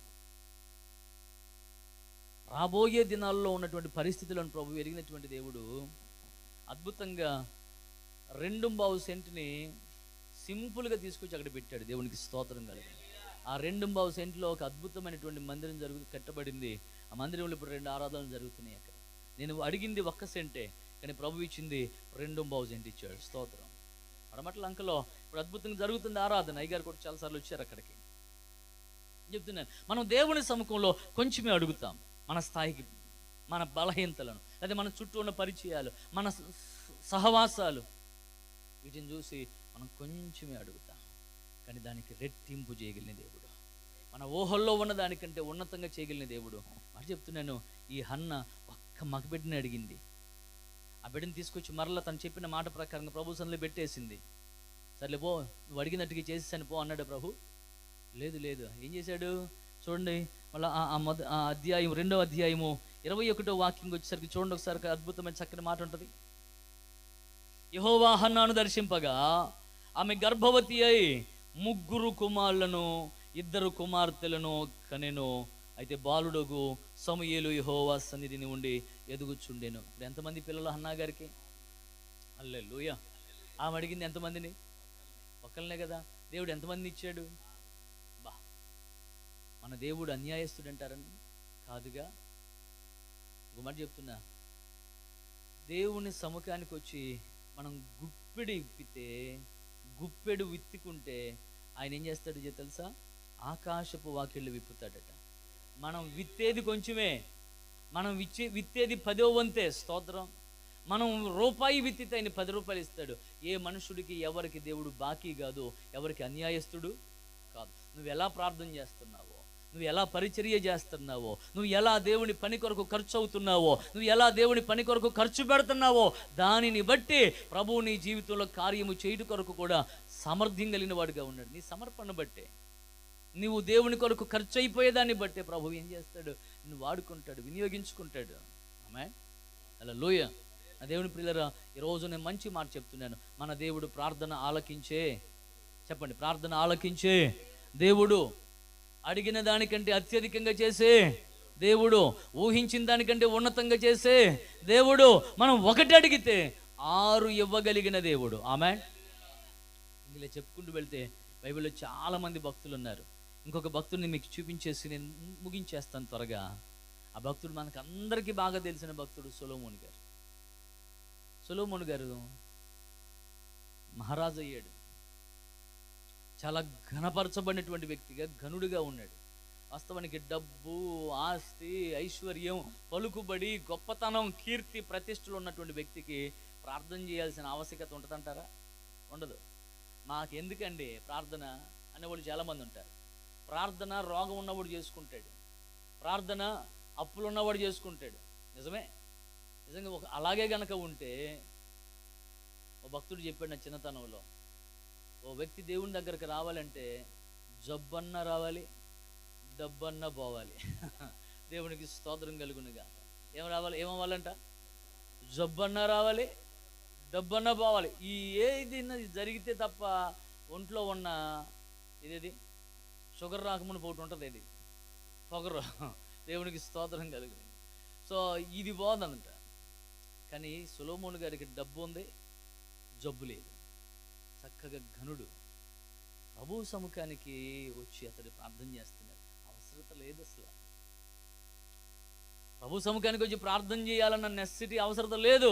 కానీ ఆయనట దేవుని మందిరానికి వచ్చి బలిపీఠము దగ్గర 1000 బలులు అర్పించి, మహారాజు అయినప్పటికీ అంతఃపురంలో చక్కగా హంసతూలిక తల్పం మీద పడుకుని పంచపక్ష పరమాన్నాలు తిని శాసించి ఎల్రా అని చెప్పి ఏదైనా చేయగలిగినటువంటి అధికారం, హోదా, సామర్థ్యం కలిగిన వాడైనప్పటికీ అతడే స్వయంగా వచ్చి 1000 బలులు అర్పించి ఆ రాత్రి దేవుని మందిరంలోనే పడుకున్నాడట. ఆమేన్. తనే కాదు, సహస్రాధిపతులు, న్యాయాధిపతులు, ఏమండి, సో ఇజ్రాయిల్ ప్రజలందరూ కూడా ఆ దేవుని మందిరంలోనే, దేవుని మందిరం చక్కగా సుఖంగా సౌఖ్యంగా చక్కగా ఏసీ రూమ్ అన్నట్టు ఉండదు అక్కడ. అది సో 1000 బలులు అర్పించినటువంటి చోట పరిస్థితి ఎట్లా ఉంటుంది అంటారు? 1000 బలులు అర్పించారు. రక్తం ఏర్లై పారుతూ ఉంటుంది. ఆ రక్తము ఎండిన ఆ రక్తం నుంచి వచ్చే వాసన అదొక నీచు వాసనగా ఉంటుంది. అట్లాంటి పరిస్థితుల్లో ఆ ఆహ్లాదభరితంగా ఎంజాయ్ చేయడానికి అవకాశం ఉంటుందా? అక్కడి నుంచి ఎప్పుడు వెళ్ళిపోతాం ఈ కంపు దగ్గర నుంచి అన్నట్టు ఉంటుంది. కానీ మహారాజు అలాంటి స్థితిగతుల్లో ఉన్న తానే కాదు, తన వారందరితో కూడా కలిసి ఆ రాత్రి అక్కడ పడుకున్నాడట. అక్కడ పడుకున్నటువంటి ఆ సొలొమోనుని ఆ రాత్రే దర్శించాడట. దేవునికి స్తోత్రం కలుగునుగా. హల్లెలూయా. ఆ రాత్రి దర్శించి సొలొమోను, ఏం కావాలి నాన్న నీకు? నిజంగా నీ విధానాన్ని నేను చూశాను. నీ సుఖాన్ని విడిచిపెట్టి మందిరంలో పడుకున్నావు, నీ పంచభక్ష పరమాణాలు విడిచిపెట్టేసి నువ్వు చక్కగా మందిరంలో పడుకున్నావు, నీ ఒక్కడవే కాకుండా నీ వారితో కూడా. సరే, ఇందుకు ఏం కావాలి అని అంటే, అతడు ఏం కోరుకున్నాడు? నిజంగా ఆయన కోరుకున్న వాటిలో ఒకటే చెప్తాం, నాకు జ్ఞానం ఇవ్వు అని చెప్పండి. కానీ అతడు అడిగిన ఇంకొక మాట ఉంది. ఏంటిదో తెలుసా? నువ్వు నా తండ్రికి చేసిన వాగ్దానం ఏదైతే ఉందో అది స్థిరపరచు. దేవునికి స్తోత్రం కలుగునుగా. హల్లెలూయా. నువ్వు నా తండ్రికి వాగ్దానం చేసావు. ఏంటిది అది?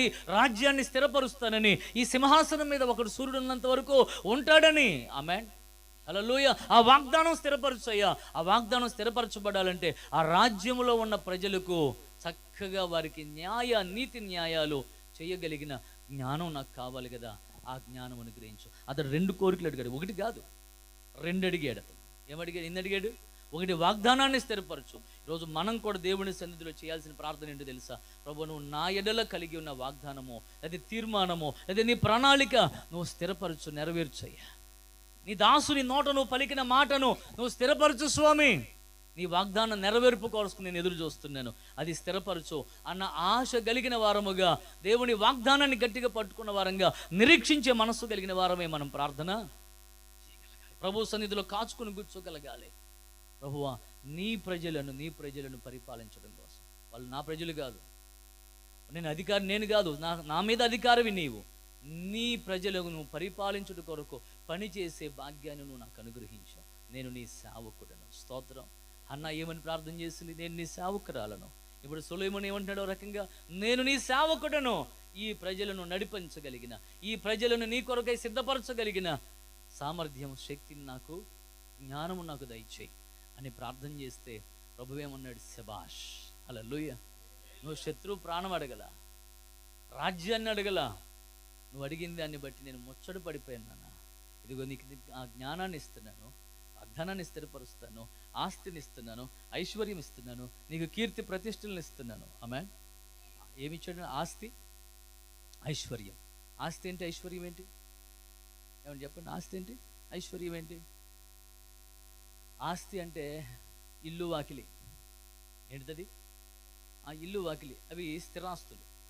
ఐశ్వర్యం ఏంటిది అని అంటే వీటిని మెయింటైన్ చేయడానికి కావాల్సినటువంటి కెపాసిటీ. స్తోత్రం కలుగును గాక. అవునండి. ఇప్పుడు ఇల్లు వాకిలు ఉండడం గొప్ప విషయం కాదు, వాటిని చక్కగా మెయింటైన్ చేయగలగాలి కదా.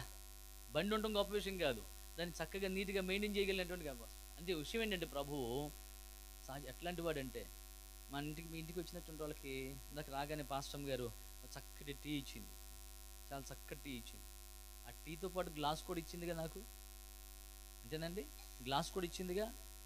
గ్లాస్ ఇవ్వకుండా టీ నోటు పోసేసిందా? మీరే ఎవరన్నా అట్లా చేస్తారా? చేయరుగా. సో ఆ టీని నేను ఆస్వాదించగలిగినట్లుగా, చక్కగా నేను సిప్ చేసి, నేను ఆ దానిలో ఉన్న మాధుర్యాన్ని ఆస్వాదించగలిగినట్లుగా టీతో పాటు దానికి తగ్గ పాత్రని ఇస్తాం. ప్రభు చేసే పని అదే. దేవుడు నీకేమిస్తాడు? నీకు ఇచ్చిన దాన్ని మెయింటైన్ చేయగలిగిన దానికి సపోర్ట్ని కూడా దేవుడు ఇస్తాడు. దేవునికి స్తోత్రం కలిగిన కాదు. నా దేవునికి ఆలోచనలు బహు గంభీరమండి. ఆయనకున్నటువంటి తలంపులు బహు విస్తారమైనవి. మనం కొంచెం అడిగితే ఆయన అత్యధికంగా చేస్తాడు. మనం ఊహించిన దానికంటే ఉన్నతంగా చేస్తాడు. బహుశా సొలొమోను అనుకుంటాడు, సరే పో, నీకు జ్ఞానం ఇచ్చాను అనుకున్నాడు. కానీ జ్ఞానము, ఆస్తి, ఐశ్వర్యం, ఇంకొకటి ఏంటంటే అసలు ఇలాంటిది ఇంక ఏ రాజుకు ఉండదన్నాడంటే. ఆమె ఎంత అద్భుతమైన విషయమో. ఈ రోజున ఈ మాటలు మీకు ఎందుకు చెప్తున్నాను తెలుసా? మీరు 7 వారాలు ప్రార్థన చేశారు. చేసిన ప్రార్థనలకు హన్నా వలె జవాబును నా దేవుడు ఇస్తున్నాడని చెప్పని ఈ రోజు నుంచి మీరు సంతోషంతో నిరీక్షించగలగాలి. ఆమేన్. హల్లెలూయా. ప్రార్థన చేసేసాం కదా అని చెప్పని ఇంటికి పోయి తన్ని పెట్టి పడుకునేటువంటి విధంగా కాకుండా, ఆయన ప్రత్యక్షత కొరకు సొలొమోను వలె ఆయన జవాబు కోసం, ప్రత్యక్షత కోసం కనిపెట్టుకోగలిగినటువంటి వ్యక్తులంగా మనం ఉండగలగాలి. ఆమేన్. సో ఈ అనుభవాలు మన జీవితాల్లో మనం కలిగి మనం కొనసాగుతుంటే ఖచ్చితంగా ప్రభు మన జీవితాల కార్యాలు చేస్తాడు. ఆమేన్. హల్లెలూయా. హల్లెలూయా. నాడు మృత స్థితిలో లేకపోతే కోమాలో ఉన్నటువంటి నన్ను బ్రతికించి నేటికి చాలా మందికి, ఎంతో మందికి దీవెనకరంగా, ఆశీర్వాదకరంగా ప్రభువు నన్ను వినియోగించుకుంటున్నాడు. ఆమేన్. ఒక రకంగా నా తల్లి నా తల్లి కూడా నన్ను మర్చిపోవాల్సింది ఈ పాటికి. నా రూపాన్ని, 12 సంవత్సరాల వయసులో ఉన్న రూపానికి ఇప్పుడు రూపానికి అన్న సంబంధం ఉంటుందండి? నా తల్లి సైతం కూడా రూపాన్ని మర్చిపోతుంది. నా పేరు కూడా నా స్నేహితులు, నా అనుకున్న వాళ్ళు, రక్త సంబంధికులు, బంధువులు, తోడబుట్టిన వాళ్ళు కూడా మర్చిపోయే పరిస్థితులు. ఒకప్పుడు ఒకడు ఉండేవాడురా, వాడు ఇల్లు చచ్చిపోయాడురా అని అనుకుని అలా 1-2 మాటలతో ముక్తసరిగా సరిపెట్టాల్సిన పరిస్థితులు. కానీ ఈ రోజున నా పేరు ఇంకా మనుషుల నోళ్ళలో ఉందంటే, నేను ఇంకా భూమి మీద ఉండగలిగానంటే నా దేవునికి నా పట్ల ఒక ప్రణాళిక ఉంది. అదే ప్రణాళిక మీ పట్ల కూడా ఉంది. కనుకనే మనం ఇంకా సజీవులుగా ఉండగలిగాం. కనుక మనం చేసే ప్రార్థనకు మనం చేయాల్సిన పని ఓపికతో హన్నా వలె, సంతోషముతో హన్నా వలె, ప్రభు సన్నిధిలో నిరీక్షిస్తూ సొలొమోను వలె మనం ప్రార్థన చేస్తుంటే మనం అడిగిన దానికంటే అత్యధికంగా ప్రభు చేస్తాడు. నువ్వు చేసిన ప్రార్థనలు ప్రభు ఆలకిస్తున్నాడు. ఆమేన్. మన దేవుడు ప్రార్థన ఆలకించువాడు. ఆమేన్. ఈ మాటను నీవు రాబోతున్న దినాలలో నీ ఇరుగు పొరుగు వారికి సాక్ష్యమిచ్చుదువుగాక. నా దేవుడు ప్రార్థన ఆలకిస్తాడు, ఆ ప్రార్థనకి జవాబిస్తాడు. నీ దేవుడు అయితే నీవు ఆధారముగా చేసుకున్న ఆ దేవుడు నీకు మేలు చేస్తాడు అని నీవు సాక్ష్యం ఇచ్చి కొద్ది మందిని ప్రభు సన్నిధికి తీసుకుని రాగలుగుతావు. మాట నువ్వు సాక్ష్యం చెప్పాలి, నీతో పాటు దేవుని సముఖానికి ఒకరిని తీసుకుని రాగలగాలి. మనమే కాదు, మనతో పాటు ఆ దైవికమైన మేలును, ఆ రాజ్య ప్రత్యక్షతను, ప్రభువుతో కూడా యుగయుగాలు ఉండగలిగిన ఆ మహాకృపను మన తోటి వారు కూడా పొందుకొనగలిగినట్లుగా ఒక్క మాట వారికి చెబితే, ఆ ప్రమీల గారు నా తల్లికి చెప్పి చేసిన ప్రార్థన ఈరోజు నేను బ్రతకడానికి కారణమైంది. ఈరోజు కొంతమంది బ్రతికించడానికి కారణమైంది. దేవుని మాటలు ప్రకటించడానికి కారణమైంది. బిడ్డ, నువ్వు ఇలాంటి పరిచర్య నువ్వు చేయడానికే ఇంకా బ్రతికించబడ్డావు. ఈ విషయాన్ని దృష్టిలో పెట్టుకునే ప్రభు సన్నిధిలో నువ్వు ప్రార్థన చేస్తే, ఖచ్చితంగా ప్రభువుకి అప్పగించుకుంటే, ప్రభు సన్నిధిలో నువ్వు కొనసాగగలిగితే ప్రభు నిన్ను సాధనంగా దేవునికి మహిమార్థమై వినియోగించుకుంటాడు. ఆయన మహిమ ప్రతిబింబంగా ఆయన చేతి సాధనంగా ప్రభు నిన్ను వాడుకుంటాడు. ఇంకా ఈ పరిచర్యలను ప్రభు దీవించి వర్ధిల్ల చేస్తాడు. ఆమేన్. ఇక్కడ ఓ అద్భుతమైన మందిర నిర్మాణము జరుగునుగాక. ఈ స్థలములో ఖాళీ అనేది లేకుండా ఆత్మల చేత నింపబడును గాక. సో ఈ స్థలములో దేవరాజ్యమున కొరకై సిద్ధపడుతూ ఆయన నివసించదగిన ఆత్మ సంబంధమైన మందిరాలు ఈ మందిరములో నిర్మాణమగును గాక. అలాంటి కృపను దేవుడు సమృద్ధిగా అనుగ్రహించునుగాక. దేవుడు ఈ మాటలు మన వినికిడిలో దీవించునుగాక. ఆమేన్. దయచేసి స్థలంలో ఉంచండి, ప్రార్థన చేద్దాం. ఒక నిమిషం అందరం ప్రార్థన చేసుకుందాం. దేవానికి స్తోత్రాలయ్యా. ఈ ముగింపు రోజు, ఈ 7 వారాల ఈ ఉపవాస పండుగలు, ఈ సునాద సువార్త మందిరము యొక్క తండ్రి అభివృద్ధి కోసమై, ఈ మందిరములో నీ రాజ్యం కొరకు సిద్ధపడుతున్న ఆత్మ వ్యక్తులు ఆత్మ సంబంధమైన మందిరాలుగా మలచబడడం కోసమై నీవు సిద్ధపరిచి ఇచ్చిన ఈ 7 వారాలు ఆశీర్వాదకరంగా జరిగించావు. ఈ ముగింపు రోజున ప్రభువా నువ్వు మాతో మాట్లాడుతూ వచ్చావు. మేము ఏ ప్రార్థన అయితే చేశామో ఆ ప్రార్థనకి జవాబు ఇవ్వబోతున్నావని, ఆ ప్రార్థనలకు ప్రభువా నీ కార్యాలు జరిగించబోతున్నావని నువ్వు మాతో మాట్లాడుతూ వచ్చావు. అడిగిన దానికంటే అత్యధికంగా చేయటి కొరకు శక్తి కలిగిన వాడా, ఇదిగో ప్రభువా నేను ఈరోజు ఈ తీర్మానం చేసుకుంటున్నాను. నేను నా మందిరం కోసం, ఇదిగో సన్నిధి కోసం, సేవకుల కోసం, అయ్యా నీ రాజ్య వ్యాప్తి కోసం, నీ పనిలో నేను ఇలా చేస్తానయ్యా. బిడ్డ నువ్వు ఏ తీర్మానం చేసుకుంటావో అన్న తీర్మానం చేసుకుంది. నా బిడ్డను ప్రభువా నేను నీకు ఇచ్చేస్తానయ్యా.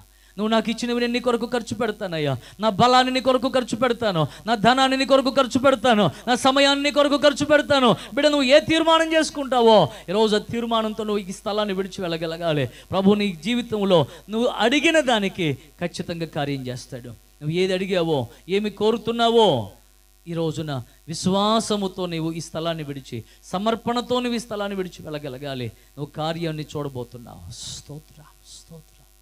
హల్లెలూయా, హల్లెలూయా. ప్రార్థన చేద్దాం. మమ్మల్ని మిక్కిలిగా ప్రేమిస్తున్న మా ప్రియ పరలోకపు తండ్రి, మీ పరిశుద్ధమైన ఘనమైన నామానికి వందనస్తులమై ప్రభువా నిన్ను స్తుతిస్తూ నేను ఘనపరుస్తున్నా. మా ఎడల నీకున్న ప్రేమ బహు గొప్పది నాయనా. మా ఎడల నీకున్న సంకల్పం బహు గొప్పది స్వామి. మా ఎడల నువ్వు కలిగి ఉన్న తలంపులు బహు విస్తారమైనవి నాయన. అయ్యా మా తలంపులు కొద్దిగా ఉంటాయి, మా తలంపులు మితంగా ఉంటాయి, కానీ నీ తలంపులు బహు ఉన్నతమైనవి. భూమికి పైగా ఆకాశం ఎంత ఎత్తుగా ఉన్నదో అంత ఉన్నతమైన తలంపులు, ప్రణాళికలు కలిగిన దేవుడివై నేటి వరకు మీరు మమ్మల్ని సంరక్షించి మా ద్వారా నీ శక్తిని రుజువుపరుచుకుని అయ్యా ఎంతోమందిని నీ వైపుకు ఆకర్షించుట కొరకు మేము మాదిరిగా ప్రతిబింబాలుగా ఉండాలని ఎన్నో ప్రమాదాల నుంచి, ఉపద్రవాల నుంచి, తెగుల నుంచి తప్పించి నేడు ప్రభువా నీ మనసులో ఉన్న ఆశను, ఆలోచనలను మీరు మాతో వ్యక్తపరుస్తూ మీరు మాతో మాట్లాడారు. నిజమే, మేము ఎన్నో సందర్భాల్లో స్వల్పమైన వాటి మీద మనసు పెట్టాము నాన్న. నీ ప్రణాళికను మేము గుర్తించలేకపోయాము, నీ సన్నిధిలో అడగవలసిన రీతిగా అడగలేకపోయాము ప్రభువా. ఈరోజు నువ్వు మాతో మాట్లాడిన దాన్ని బట్టి మేము ఒక సమర్పణతో, తగ్గింపు కలిగి, స్థిరమైన మనస్సుతో ప్రభువా నీ వాగ్దానాన్ని గట్టిగా పట్టుకుని సంతోషముతో ప్రభువా మా జీవిత దినాలు కొనసాగించుట కొరకు, మా ప్రార్థనలు కొనసాగించుట కొరకు కృపదయ చేయని ప్రార్థన చేస్తున్నాం తండ్రి. మమ్మల్ని బలపరచండి, మా ఎడల నీకున్న సంకల్పాలు, ఉద్దేశాలు నెరవేర్చండి నాయన. మేము నీ చిత్తానుసారంగా, నీ ఉద్దేశానుసారంగా మేము బ్రతుకుతామయ్యా. మమ్మల్ని బలపరచండి అని ఎంతమంది ప్రార్థన చేస్తున్నారు ప్రభువా. అలాంటి నీ పిల్లలందరినీ దీవించండి, వారి కుటుంబాలను మీరు ఆశీర్వదించండి. ఈ 7 వారాలు ఏ అంశాలైతే ప్రార్థన చేశారో, ఏ విషయాలైతే కన్నీరు కార్చారో, ఇప్పటి వరకు వేటిని గురించి అయితే భయపడ్డారో, ఏ పరిస్థితులు అయితే మారలేదు, జయించలేకపోతున్నానని చెప్పిన వేదన పడ్డారో, వాటన్నిటిలో కూడా నజరేయుడగు యేసు నామములో జయము కలుగునుగాకని ప్రకటన చేస్తున్నాను ప్రభువా. విడుదల కార్యాలు జరిగించండి అయ్యా. ఆశీర్వాదకరమైనటువంటి స్థితిలో నీ పిల్లలు కొనసాగుడు కొరకు కృప దయచేయమని ప్రార్థన చేస్తున్నాను తండ్రి. మీ దాసుని దీవించండి అయ్యా. మీ దాసుని ఎంతగా ప్రయాసపడుతున్నారు ప్రభువా నా తండ్రి. నీ పనిని జరిగించడం కోసం, నీ ఎదుట ఒక సమూహాన్ని అయ్యా నిర్దోషముగా నిలవబెట్టడం కోసం బహుమానము పొందుకొనగలుగునట్లుగా, బలా మంచి నమ్మకమైన మంచి దాసుడా అని నీ ద్వారా అభినందించబడగలుగునట్లుగా నీవు అప్పగించిన పని అంత్య దినమందు నీవు పరీక్షించినప్పుడు నీ ఎదుట నిలిచే పరిచర్యగా ఉండడం కోసం పడుతున్న ప్రయాసను మీరు దృష్టించి తండ్రి, అవసరమైన ప్రతి అక్కరను, అవసరతను మీరు తీర్చండి. వ్యక్తిగత, కుటుంబ, సంఘ అవసరతలన్నీ కూడా నీ శోధింప శక్యము కానీ మహిమైశ్వర్యం నుండి మీరు తీర్చమని ప్రార్థన చేస్తున్నాను. ఈ స్థలములో ప్రభువా మేము నిలిచి ఉన్న ఈ స్థలములో నీవు కోరుకున్న స్థలముగా, నీవు విశ్రమించే స్థలముగా, నీ మనస్సు, నీ కనుదృష్టి నిలిచే స్థలముగా, ఈ స్థలముందు చేయబడే ప్రార్థనలను వినే స్థలముగా, ఈ స్థలములో అద్భుతమైన మందిర నిర్మాణము జరుగునుగాకని ప్రార్థన చేస్తూ ఉన్నాం. నువ్వు ఏ విధంగా కార్యం చేస్తావో మాకు తెలియదు, కానీ నువ్వు తలపెట్టావు, నువ్వు త్వర పెడుతున్నావు, నిశ్చయంగా పరిస్థితులన్నిటిని సమకూరుస్తున్నావు తండ్రి. అన్యులైన వారిని నువ్వు పురికొల్పుతున్నావు స్వామి. నీ మందిరపు యొక్క పనులు జరగడం కోసం ప్రభువా తమ ఇష్ట వస్తువులను, అన్యులు సైతం కూడా తమ ఇష్ట వస్తువులను సైతం తీసుకొచ్చి నీకు అర్పించి ప్రభువా నీ పని జరుగుట కొరకు ఏకీభవించగలుగునట్లుగా నువ్వు రేపుతున్నందుకు స్తోత్రాలు చెల్లిస్తున్నాను. ఇంకా మీ దాసుని దీవించండి, మీ దాసురాలను మీరు దీవించండి, ప్రేమించి ఇచ్చిన బిడ్డలను మీరు ఆశీర్వదించండి. కుటుంబము నీ ఎదుట నీ పని కొరకే ప్రభువా నా తండ్రి నీ సన్నిధిలో స్థిరపరచబడి నీ ఉద్దేశాలన్నిటినీ నెరవేర్చేటువంటి బిడ్డలుగా వర్ధిల్లుదురుగాకని ప్రకటన చేస్తున్నాను. మీ దాసుని యొక్క తల్లిని తండ్రి, మీ దాసురాల యొక్క ప్రభువా పేరెంట్స్ని కూడా మీరు దీవించమని, రోజు రాత్రి నీ సముఖానికి వచ్చిన ప్రతి ఒక్కరిని కూడా పేరు పేరును మీరు దర్శించి బలపరిచి మీరు మహిమ పొందుకోమని, వారి గృహాలకు తిరిగి వెళుతూ ఉండగా సత్య సమాధానములకు ఆధారముగు నీ ఆత్మను వారికి తోడుగా ఉంచి బలపరచమని, నీ మేలులతో తృప్తిపరచమని, నిత్యంగి దినాల్లో చేసిన ప్రార్థనలకు జవాబులు కన్నులారా చూసి నీ కొరకై సాక్షులుగా నిలవబడగలిగినట్లుగా కృప అనుగ్రహించమని కోరుకుంటూ, అల్పదాసునిగా నాకు నీ పరిచర్యలో వినియోగించబడే అవకాశం ఇచ్చినందుకై స్తుతిస్తూ నీకు మహిమను ఆరోపిస్తూ నజరేయుడగు యేసుక్రీస్తు శ్రేష్ఠ నామములో ప్రార్థించి స్తుతించి ఈ మనవులు అడిగి పొందుకుని ఉన్నాం పరమ తండ్రి, ఆమేన్. మన పరమ తండ్రి అయిన దేవుని ప్రేమ, ప్రభు అయిన యేసుక్రీస్తు ప్రభు వారి యొక్క నిత్య కృప, పరిశుద్ధాత్మ దేవుని యొక్క అన్యోన్య సహవాసం ఇక్కడ కొన్ని మనకును ఆయన పరిశుద్ధ నామమును బట్టి ప్రార్థన చేయు ప్రతి ఒక్కరికి ప్రభువచ్చు పర్యంతము తోడయుండి విజయోత్సవాలతో ఊరేగిస్తూ ఆయన రాకడ కొరకై అన్ని విధాలా సిద్ధపరచునుగాక. ఆమేన్. యేసు రక్తమే ఇచ్చే, సిలువ రక్తమే ఇచ్చే ప్రభు యేసు నామమునకు సదాక సంపూర్ణ విజయం కలుగును. ఆమేన్. అందరికీ వందనాలు. మరొకసారి నన్ను ప్రేమించి నాకు ఈ అవకాశాన్ని ఇచ్చినటువంటి దైవజనులు యేసుబాబాయ్ గారికి, అలాగే పాస్టర్ గారికి, సంఘానికి, మీ అందరికీ ఒకసారి మా ఆల్మైటీస్ మైటీ చర్చెస్ తరపున శుభాలు తెలియజేస్తున్నాను.